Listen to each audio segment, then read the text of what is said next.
This is the one nerd power. You must have wondered what's the limit of Saitama's strength. As Saitama defeats almost everyone in one punch, it is difficult to get a proper measure.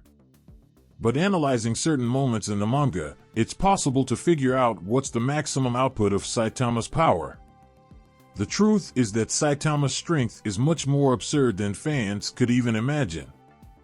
Don't forget to like and subscribe. Leave a comment and let me know what you think. Spoiler alert.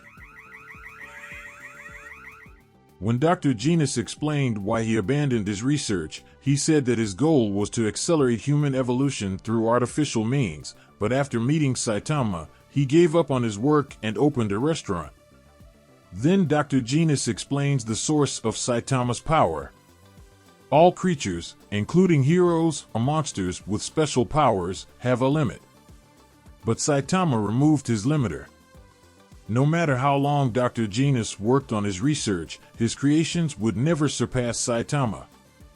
During his fight with Garou, it is revealed that Saitama has been steadily getting stronger over time, but no one was at a level capable of noticing his growth. When Saitama was finally able to feel the tension of a battle, Saitama's growth curve increased exponentially until Garou could no longer keep up. As usual, Saitama lost all interest in the fight. What accelerated Saitama's growth at the moment was the thrill of a real fight. Having no limiter means that any limit to Saitama's strength is mental, not physical. If he was stronger than normal, a simple sneeze would mean the end of the planet. Garou was the only one capable of facing Saitama on equal terms for a while. He did so by copying everything from Saitama, including his strength. But he couldn't keep up with Saitama. How can a guy who copies another's power level not keep up?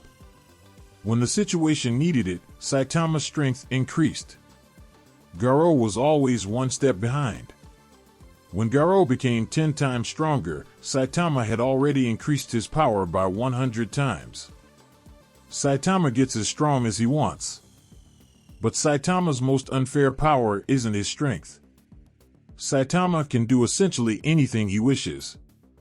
Garou gained knowledge of all forces in the universe and could mimic any technique, even blasts dimensional portals. However, even Garou was unable to perform time travel, as this required synchronizing every particle in the user's body on a subatomic level.